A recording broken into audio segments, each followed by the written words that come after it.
ಆಕಾಶವಾಣಿ. ನೈಪುಣ್ಯ, ಕೌಶಲ್ಯ, ಯಶೋಗಾಥೆ ಒಳಗೊಂಡ ಗೆಲುವಿನ ಗುಟ್ಟು ಕಾರ್ಯಕ್ರಮ ಸರಣಿ. ಪ್ರಾಯೋಜಕರು ಪಿಇಎಸ್ ಸಮೂಹ ಶಿಕ್ಷಣ ಸಂಸ್ಥೆ, ಶಿವಮೊಗ್ಗ. ಇಂದಿನ ಕಾರ್ಯಕ್ರಮದಲ್ಲಿ ಬೂಕರ್ ಪ್ರಶಸ್ತಿ ವಿಜೇತ ಭಾನು ಮುಷ್ತಾಕ್ ಅವರ ಬದುಕು ಮತ್ತು ಬರಹ ಈ ಕುರಿತು Shivamogga PES institute of advanced management studies ಕಾಲೇಜಿನ ಕನ್ನಡ ವಿಭಾಗದ ಸಹಾಯಕ ಪ್ರಾಧ್ಯಾಪಕರಾದ ಡಾ ಅನಿತಾ ಸಿಬಿ ಅವರಿಂದ ಮಾಹಿತಿ. ಆಕಾಶವಾಣಿ ಭದ್ರಾವತಿಯ ಎಲ್ಲ ಸಹೃದಯ ಕೇಳುಗರಿಗೂ ನನ್ನ ಹೃತ್ಪೂರ್ವಕವಾದ ನಮಸ್ಕಾರಗಳು. ನಾನು ಡಾಕ್ಟರ್ ಅನಿತಾ ಸಿಬಿ, ಪ್ರಸ್ತುತ ಶಿವಮೊಗ್ಗದ PES institute of advanced management studies ಕಾಲೇಜಿನ ಕನ್ನಡ ವಿಭಾಗದಲ್ಲಿ ಸಹಾಯಕ ಪ್ರಾಧ್ಯಾಪಕಳಾಗಿ ಕಾರ್ಯನಿರ್ವಹಿಸುತ್ತಿದ್ದೇನೆ. ಇಂದು ನಾನು ನಿಮಗೆ ಸಂಕ್ಷಿಪ್ತವಾಗಿ ಪರಿಚಯಿಸುತ್ತಿರುವ ವ್ಯಕ್ತಿತ್ವ ಬೂಕರ್ ಪ್ರಶಸ್ತಿಯ ಮೂಲಕ ಜಾಗತಿಕ ಸಾಹಿತ್ಯ ಲೋಕದ ರಂಗಮಂಟಪದಲ್ಲಿ ಕನ್ನಡ ಭಾಷೆಯ ಕಿರೀಟಕ್ಕೆ ಗರಿಮೆಯೊಂದು ಮೂಡಿಸಿದ ಕನ್ನಡದ ಹಿರಿಯ ಸಾಹಿತಿ ಭಾನು ಮುಷ್ತಾಕ್ ಅವರನ್ನು ಕುರಿತದ್ದಾಗಿದೆ. ಇಂದಿನ ಯುವ ಜನಾಂಗ ರೀಲ್ ಹೀರೋಗಳನ್ನು ಮೆರೆಸುವುದರಲ್ಲಿ ಎಷ್ಟು ಮಗ್ನವಾಗಿದೆ ಎಂದರೆ, ರಿಯಲ್ ಹೀರೋಗಳು ನಮ್ಮ ಕಣ್ಮುಂದೆಯೇ ಕಳೆದು ಹೋಗುತ್ತಿದ್ದಾರೆ. ಇದು ದೇಶದ ನೈತಿಕತೆಯ ಮೇಲೆ, ಪ್ರಜ್ಞೆಯ ಮೇಲೆ ಬಿದ್ದ ದೊಡ್ಡ ಏಟು. ಭಾನು ಮುಷ್ತಾಕ್ ಅವರು ಮನೋರಂಜನೆ ನೀಡುವ ಸರಕಲ್ಲ, ಅವರು ಸಮಾಜದ ಓರೆಕೋರೆಗಳನ್ನು ಪ್ರಶ್ನಿಸುವ ಬುದ್ಧಿಜೀವಿ. ಕನ್ನಡದಲ್ಲಿ ಬರೆಯುತ್ತಾ, ಕನ್ನಡದ ನೆಲದ ಕತೆಗಳನ್ನು ಹೇಳುತ್ತಾ ವಿಶ್ವದ ಓದುಗ ಮನಸ್ಸನ್ನು ತಲುಪಿದ ಅಪರೂಪದ ಲೇಖಕಿ. ಅವರು ಒಬ್ಬ ಲೇಖಕಿಯಾಗಿ ಮಾತ್ರವಲ್ಲ, ಒಂದು ಸಾಮಾಜಿಕ ಚಿಂತನೆಯ ಧ್ವನಿಯಾಗಿ ಮುಸ್ಲಿಂ ಮಹಿಳೆಯರ ಬದುಕು, ನೋವು ಮತ್ತು ಪ್ರತಿರೋಧವನ್ನು ಜಗತ್ತಿಗೆ ಪರಿಚಯಿಸಿದ ಹೃದಯ ದೀಪವಾಗಿಯೂ ನಮಗೆ ಕಾಣುತ್ತಾರೆ. ಇಂದು ಅವರ ಬದುಕು, ಅವರ ಬರಹ ಮತ್ತು ಅವರ ಕತೆಗಳೊಳಗಿನ ಸಮಾಜವನ್ನು ನಾವು ಒಟ್ಟಾಗಿ ನೋಡೋಣ. ಎದೆಯ ಅಣತೆ ಕಥಾ ಸಂಕಲನಕ್ಕೆ 2025 ಅಂತಾರಾಷ್ಟ್ರೀಯ ಬೂಕರ್ ಪ್ರಶಸ್ತಿ ಪಡೆದ ಕನ್ನಡದ ಹೆಮ್ಮೆಯ ಸಾಹಿತಿ ಭಾನು ಮುಷ್ತಾಕ್ ಮೂಲತಃ ಹಾಸನದವರು. ಇವರು ಅಂತಾರಾಷ್ಟ್ರೀಯ ಬೂಕರ್ ಪ್ರಶಸ್ತಿಯ ಮೂಲಕ ಜಾಗತಿಕ ಮನ್ನಣೆ ಪಡೆದಿದ್ದು ಒಂದು ಐತಿಹಾಸಿಕ ಕ್ಷಣ. ಸಮಾಜದ ಅಂಚಿನಲ್ಲಿರುವ ಸಮುದಾಯಗಳ ಕತೆಗಳನ್ನು ಪ್ರಾಮಾಣಿಕವಾಗಿ ಹೇಳಿದಾಗ ಅವು ಇಡೀ ಜಗತ್ತನ್ನೇ ಅಲುಗಾಡಿಸಬಲ್ಲವು. ಈ ಕೃತಿಯನ್ನು ಇಂಗ್ಲಿಷಿಗೆ ಹಾರ್ಟ್ ಲ್ಯಾಂಪ್ ಎಂಬ ಹೆಸರಿನಿಂದ ದೀಪಾ ಬಾಸ್ತಿ ಅವರು ಅನುವಾದ ಮಾಡಿದ್ದಾರೆ. ಎದೆಯ ಅಣತೆ ಇಂಗ್ಲಿಷಿಗೆ ಅನುವಾದವಾದ ನಂತರ ಭಾನು ಮುಷ್ತಾಕ್ ಅವರ ಕತೆಗಳು ಬೇರೆ ಸಂಸ್ಕೃತಿಯ ಓದುಗರನ್ನು ತಟ್ಟಿದವು.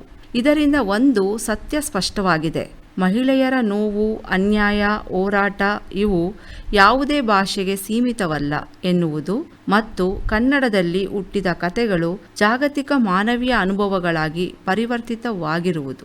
ಈ ಕಥಾ ಸಂಕಲನದಲ್ಲಿ ಶಾಯಿಸ್ತಾ ಮಹಲ್ನ ಕಲ್ಲು ಚಪ್ಪಡಿಗಳು, ಬೆಂಕಿ ಮಳೆ, ಕರಿನಾಗರಗಳು, ಹೃದಯ ತೀರ್ಪು, ಕೆಂಪು ಲುಂಗಿ, ಎದೆಯ ಅಣತೆ, ಹೈ ಹೀಲ್ಡ್ ಶೂ, ಮೆಲುದನಿಗಳು, ಸ್ವರ್ಗವೆಂದರೆ, ಕಫನ್, ಅರಬಿ ಮೇಷ್ಟ್ರು, ಒಮ್ಮೆ ಹೆಣ್ಣಾಗು ಪ್ರಭುವೆ ಎಂಬ ಒಟ್ಟು 12 ಕತೆಗಳಿವೆ. ಅವರ ಈ ಕತೆಗಳು ಸಮಾಜದ ಕತ್ತಲೆಯೊಳಗೆ ಬೆಳಕು ಹಚ್ಚುವ ಹೃದಯ ದೀಪವಾಗಿದೆ. ಎದೆಯ ಹಣತೆ ಎಂಬ ಶೀರ್ಷಿಕೆ ತಾನೇ ಒಂದು ಸಂಕೇತವಾಗಿದೆ. ಹಣತೆ ಎಂದರೆ ಬೆಳಕು, ಆದರೆ ಇಲ್ಲಿ ಅದು ಹೊರಗಿನ ಬೆಳಕಲ್ಲ, ಒಳಗಿನ ಬೆಳಕು. ಅವರ ಬರವಣಿಗೆಗಳು ನಮ್ಮೊಳಗೆ ಪ್ರಶ್ನೆಗಳನ್ನು ಬಿತ್ತುತ್ತವೆ ಮತ್ತು ಪ್ರಶ್ನೆಗಳಿಂದಲೇ ಬದಲಾವಣೆ ಆರಂಭವಾಗುತ್ತದೆ. 1970ರ ದಶಕದಲ್ಲಿ ಕರ್ನಾಟಕದಲ್ಲಿ ಬಂಡಾಯದ ಕಾವು ತೀವ್ರವಾಗಿದ್ದ ಸಂದರ್ಭದಲ್ಲಿ ಭಾನು ಮುಷ್ತಾಕ್ ತಮ್ಮ ದಿಟ್ಟ ಬರವಣಿಗೆಯ ಮೂಲಕ ಮುಸ್ಲಿಂ ಸಂವೇದನೆಯ ಲೇಖಕಿಯಾಗಿ ಗುರುತಿಸಿಕೊಂಡವರು. ಭಾನು ಮುಷ್ತಾಕ್ ಅವರ ಕೆಲವು ಕತೆಗಳು ಧರ್ಮ ಮತ್ತು ಮಹಿಳೆಯ ನಡುವಿನ ಸಂಬಂಧವನ್ನು ಸ್ಪರ್ಶಿಸುತ್ತವೆ. ಅವರು ಧರ್ಮವನ್ನು ದೂಷಿಸುವುದಿಲ್ಲ, ಆದರೆ ಧರ್ಮದ ಹೆಸರಿನಲ್ಲಿ ಮಹಿಳೆಯ ಮೇಲೆ ಏರಲಾಗುವ ನಿಯಂತ್ರಣಗಳನ್ನು ಪ್ರಶ್ನಿಸುತ್ತಾರೆ. ಧರ್ಮದ ನಿಯಮಗಳನ್ನು ಪಾಲಿಸುತ್ತಿದ್ದರೂ ಆ ನಿಯಮಗಳು ಅವಳ ಬದುಕನ್ನು ಹೇಗೆ ಸೀಮಿತಗೊಳಿಸುತ್ತವೆ ಎಂಬುದನ್ನು ತೋರಿಸುತ್ತಾರೆ. ಹಾಗೆಯೇ ಪ್ರತಿರೋಧಿಸುತ್ತಾರೆ. ಅದು ಆಕ್ರೋಶದಿಂದಲ್ಲ, ಶಾಂತ ಆದರೆ ತೀಕ್ಷ್ಣವಾದ ಪ್ರಶ್ನೆಗಳಿಂದ. ಭಾನು ಮುಷ್ತಾಕ್ ಅವರ ಕತೆಗಳು ಕೇವಲ ಸಾಹಿತ್ಯವಲ್ಲ, ಅವು ಒಂದು ಬಗೆಯ ಸಾಮಾಜಿಕ ದಾಖಲೆಗಳಾಗಿವೆ. ಬಾನು ಮುಷ್ತಾಕ್ ಅವರು ತಾವು ನೋಡಿದ್ದನ್ನು, ಅನುಭವಿಸಿದ್ದನ್ನು ಪ್ರಕಟಪಡಿಸುವ, ವ್ಯಕ್ತಪಡಿಸುವ, ಆತ್ಮಸಾಕ್ಷಿಗೆ ವಿರುದ್ಧವಾಗಿ ರಾಜಿಯಾಗದ ಗಟ್ಟಿ ನಿಲುವಿನ ವ್ಯಕ್ತಿತ್ವದವರು. ಮನುಷ್ಯ ಸಂಬಂಧಗಳನ್ನು, ಮಾನವೀಯ ತುಡಿತಗಳನ್ನು, ಹೆಣ್ಣಿನ ಧಾವಂತಗಳನ್ನು ತಮ್ಮ ಬರವಣಿಗೆಯ ಮೂಲಕ ಗಟ್ಟಿಯಾಗಿ ಅಭಿವ್ಯಕ್ತಿಸಿದವರು. 1948 ಏಪ್ರಿಲ್ 3 ಹಾಸನ ನಗರದ ಎಸ್.ಎ. ರೆಹಮಾನ್ ಹಾಗೂ ಅಖ್ತರ್ ಬಾನು ದಂಪತಿಗಳಿಗೆ ಪುತ್ರಿಯಾಗಿ ಜನಿಸಿದ ಇವರು ತಮ್ಮ ಶಿಕ್ಷಣವನ್ನು ಹಾಸನ, ಶಿವಮೊಗ್ಗ, ಕೃಷ್ಣರಾಜಸಾಗರ, ಚಾಮರಾಜನಗರ ಮುಂತಾದ ಕಡೆಗಳಲ್ಲಿ ಪಡೆದರು. BSc ಪದವಿಯನ್ನು ಹಾಸನದ ಸರ್ಕಾರಿ ಕಾಲೇಜಿನಲ್ಲಿ ಪೂರ್ಣಗೊಳಿಸಿದ ಇವರು ನಂತರ LLB ಶಿಕ್ಷಣವನ್ನು ಪಡೆದುಕೊಂಡರು. 1981 ಲಂಕೇಶ್ ಪತ್ರಿಕೆಯ ಹಾಸನ ಜಿಲ್ಲಾ ವರದಿಗಾರ್ತಿಯಾಗಿ ಸೇರಿದ ಇವರು ತಮ್ಮ ವರದಿಗಳ ಮೂಲಕ ಕನ್ನಡಿಗರ ಜನಮಾನಸದಲ್ಲಿ ನೆಲೆಯೂರಿದರು. ಇವರ ಬದುಕು ಮತ್ತು ಮಾತು ಎರಡಕ್ಕೂ ಬರಹಗಳ ಮೂಲಕ ವಿಶಿಷ್ಟ ರೂಪು ನೀಡಿದರು.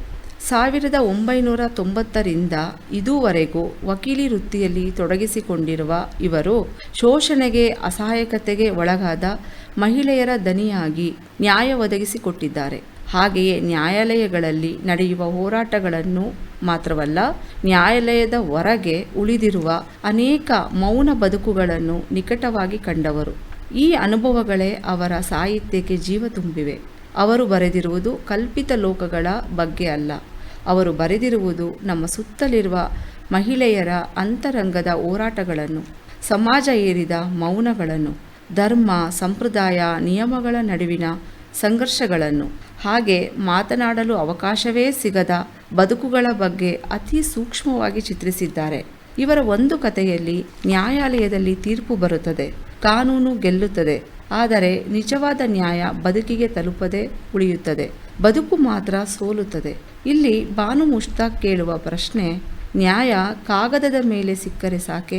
ಕಾನೂನು ಪ್ರಕಾರ ಎಲ್ಲವೂ ಸರಿಯಾಗಿದೆ, ಆದರೆ ಮಹಿಳೆಯೊಬ್ಬಳ ಬದುಕು ಮಾತ್ರ ಇನ್ನೂ ಅನ್ಯಾಯದೊಳಗೇ ಸಿಲುಕಿರುತ್ತದೆ. ರಾಜಕಾರಣದಲ್ಲೂ ಗುರುತಿಸಿಕೊಂಡಿರುವ ಬಾನು ಮುಷ್ತಾಕ್ ಅವರು 1983 2 ಅವಧಿಗೆ ಹಾಸನದ ನಗರಸಭಾ ಸದಸ್ಯೆಯಾಗಿ ಆಯ್ಕೆಯಾಗಿ ದಕ್ಷತೆಯಿಂದ ಕೆಲಸ ಮಾಡಿದ್ದಾರೆ. ಹಾಸನ ಜಿಲ್ಲಾ ಆಸ್ಪತ್ರೆಯಲ್ಲಿ ಸಂದರ್ಶಕರ ಮಂಡಳಿಯ ಅಧ್ಯಕ್ಷೆಯಾಗಿ, ಅಲ್ಲಿನ ನಗರ ಗ್ರಂಥಾಲಯದ ಸಮಿತಿ ಸದಸ್ಯೆಯಾಗಿ, ಹಾಗೆಯೇ ಆಕಾಶವಾಣಿ ಬೆಂಗಳೂರು ಕೇಂದ್ರದ ಸಲಹಾ ಮಂಡಳಿಯ ಸದಸ್ಯೆಯಾಗಿ ಸೇವೆ ಸಲ್ಲಿಸಿರುವುದು ವಿಶೇಷವಾಗಿದೆ. ಹೆಜ್ಜೆ ಮೂಡಿದ ಹಾದಿ, ಬೆಂಕಿ ಮಳೆ, ಎದೆಯ ಹಣತೆ, ಸಫೀರಾ, ಬಡವರ ಮಗಳು ಹೆಣ್ಣಲ್ಲ ಎಂಬ ಕಥಾ ಸಂಕಲನಗಳು ಕನ್ನಡ ಜನಮಾನಸವನ್ನು ಗೆದ್ದ ಕೃತಿಗಳು. ಕೂಬ್ರಾ ಕಾದಂಬರಿ, ಇಬ್ಬನಿಯ ಕಾವು ಎಂಬ ಲೇಖನ ಸಂಗ್ರಹ, ಕೌಟುಂಬಿಕ ದೌರ್ಜನ್ಯ ತಡೆ ಕಾಯಿದೆ ಎಂಬ ಕಾನೂನು ಗ್ರಂಥ ಇವು ಇವರ ಇತರ ರಚನೆಗಳು. ಇವರ ಪರಕೀಯ ಕತೆ ಹಿಂದಿ ಭಾಷೆಗೂ, ಬೆಂಕಿ ಮಳೆ ಕಥಾ ಸಂಕಲನ ಮಲಯಾಳಂ ಭಾಷೆಗೂ ಅನುವಾದಗೊಂಡಿದೆ. ಇದಲ್ಲದೆ ಉರ್ದು, ಪಂಜಾಬಿ, ಇಂಗ್ಲಿಷ್ ಭಾಷೆಗಳಿಗೂ ಇವರ ಕಥೆಗಳು ಅನುವಾದಗೊಂಡಿವೆ. ಆದಿಲ್ ಶಾಹಿ ಚರಿತ್ರೆಯಾದ ತಾರಿಕ್-ಎ-ಫರಿಶ್ತಾ ಗ್ರಂಥವನ್ನು ಕನ್ನಡಕ್ಕೆ ಭಾಷಾಂತರ ಮಾಡಿದ್ದಾರೆ. ಇವರ ಕರಿನಾಗರಗಳು ಎಂಬ ಸಣ್ಣ ಕತೆ, ಹಸೀನಾ ಎಂಬ ಹೆಸರಿನಲ್ಲಿ ಗಿರೀಶ್ ಕಾಸರವಳ್ಳಿ ನಿರ್ದೇಶನದಲ್ಲಿ ಚಲನಚಿತ್ರವಾಗಿ 3 ರಾಷ್ಟ್ರ ಪ್ರಶಸ್ತಿಗಳನ್ನು ಪಡೆದುಕೊಂಡಿರುವುದು ಅವರ ಕತೆಗಳಲ್ಲಿನ ಸಶಕ್ತತೆಯನ್ನು ಕಾಣಿಸುತ್ತದೆ. ಒಬ್ಬ ವಕೀಲೆಯಾಗಿ ಅವರು ಕಾನೂನಿನ ಭಾಷೆಯನ್ನು ಅರಿತವರು, ಒಬ್ಬ ಲೇಖಕಿಯಾಗಿ ಅವರು ಹೃದಯದ ಭಾಷೆಯನ್ನು ಬಳಸಿದವರು. ಈ ಎರಡರ ಸಂಗಮವೇ ಅವರ ಸಾಹಿತ್ಯಕ್ಕೆ ತೀಕ್ಷ್ಣತೆಯನ್ನು ನೀಡಿದೆ. ನನ್ನ ಕೃತಿಗಳಲ್ಲಿ ಹೆಣ್ಣೆ ವಿರಾಜಮಾನಳಾಗಿದ್ದಾಳೆ ಎನ್ನುವ ಬಾನು ಮುಷ್ತಾಕ್ ಅವರ ಹೇಳಿಕೆಯಂತೆ ಅವರ ಕತೆಗಳು ಮಹಿಳೆಯರ ಮೇಲಾಗುವ ದೌರ್ಜನ್ಯ, ಪುರುಷ ಕೇಂದ್ರಿತ ಹಾಗೂ ಪುರುಷ ಪ್ರಧಾನ ಸಮಾಜದ ದಬ್ಬಾಳಿಕೆಗಳು, ಜಾತಿ ಧರ್ಮದ ತಿಕ್ಕಾಟಗಳು, ಅದರಡಿ ನಲುಗಿ ಹೋಗುವ ಹೆಣ್ಣು ಮಕ್ಕಳು, ಅವರ ಅಸ್ಮಿತೆ ಹಾಗೂ ಅವರ ಜೀವನ, ಅವರು ಬದುಕಿ ಬಾಳುವ ಬಗೆ ಹಾಗೂ ಆಯ್ದುಕೊಳ್ಳುವ ಮಾರ್ಗಗಳು ಇವರ ಕಥೆಯ ಮುಖ್ಯ ಧ್ವನಿಯಾಗಿದೆ. ಲಿಂಗ ಅಸಮಾನತೆ ಮತ್ತು ಪುರುಷ ಪ್ರಧಾನ ಸಮಾಜದ ಕ್ರೌರ್ಯವನ್ನು ಧರ್ಮದ ಮುಸುಕಿನಲ್ಲಿ ಸತತ ಪ್ರತಿಪಾದಿಸುತ್ತಾ ಬಂದಿರುವ ಸಮುದಾಯದ ಕಥೆಯನ್ನು ಹೇಳುತ್ತದೆ. ಎದೆಯ ಹಣತೆ ಈ ಸಾಲಿಗೆ ಸೇರುವ ಮುಖ್ಯ ಕತೆ. ವಿಸ್ಮೃತಿಯ ಕತ್ತಲಲ್ಲಿ ಇದ್ದ ಮೆಹರುನ್ನಾಳ ಬಾಳಿಗೆ ಮಕ್ಕಳೇ ಎದೆಯ ಹಣತೆಯಾಗುವ ಕಥನ ಬೆಚ್ಚಗಿನ ಭಾವದಿಂದ ಕೂಡಿದೆ. ಗಂಡ ಇನಾಯತ್ ಗಂಡಾಳಿಕೆ ಪ್ರತಿಮೆಯಂತಿದ್ದಾನೆ.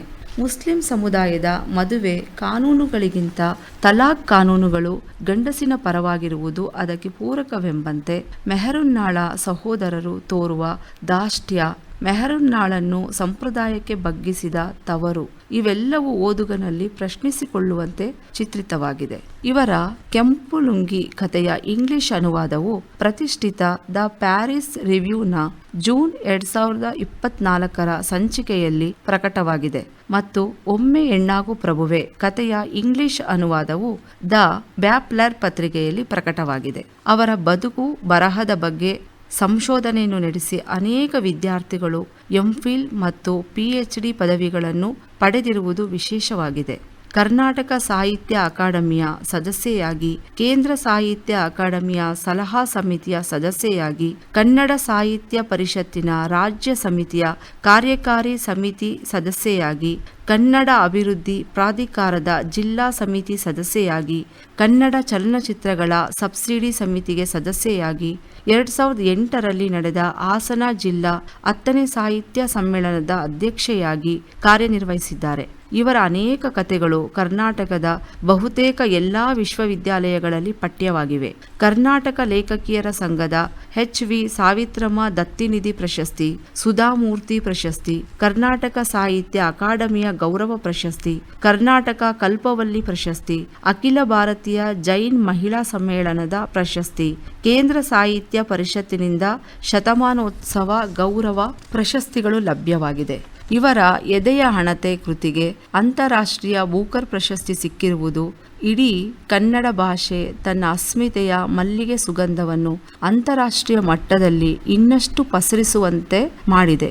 ಈ ಕಾರ್ಯಕ್ರಮದ ಮೂಲಕ ಯುವ ಜನಾಂಗ ನೆನಪಿಡಬೇಕಾದ ಸಂಗತಿ ಎಂದರೆ ನಮ್ಮ ಇಂದಿನ ಮೆರವಣಿಗೆಗಳು, ಸಂಭ್ರಮಗಳು ಬರೀ ಮನೋರಂಜಕರಿಗಷ್ಟೇ ಅಲ್ಲದೆ ಸಾಧಕರಿಗೂ ಸಲ್ಲಲಿ ಎಂಬುದು ನಾನು ಈ ಕಾರ್ಯಕ್ರಮದ ಮೂಲಕ ಕೇಳಿಕೊಳ್ಳುತ್ತೇನೆ. ಇಷ್ಟನ್ನು ಹೇಳಲು ಅವಕಾಶ ನೀಡಿದ ಆಕಾಶವಾಣಿ ಭದ್ರಾವತಿಯ ಕೇಂದ್ರಕ್ಕೂ ಹಾಗೂ ಪ್ರೋತ್ಸಾಹಿಸಿದ PES ಸಮೂಹ ಸಂಸ್ಥೆಯ ಆಡಳಿತ ವರ್ಗಕ್ಕೂ ಎಲ್ಲ ಕೇಳುಗರಿಗೂ ನನ್ನ ವಂದನೆಗಳು.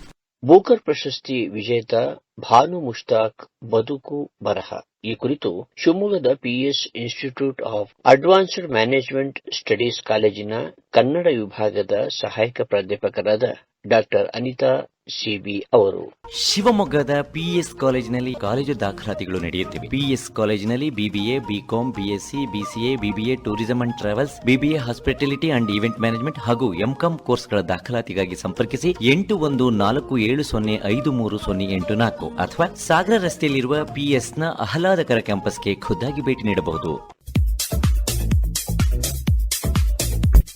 ಇದುವರೆಗೆ ನೈಪುಣ್ಯ, ಕೌಶಲ್ಯ, ಯಶೋಗಾಥೆ ಒಳಗೊಂಡ ಗೆಲುವಿನ ಗುಟ್ಟು ಕಾರ್ಯಕ್ರಮ ಸರಣಿ ಪ್ರಸಾರವಾಯಿತು.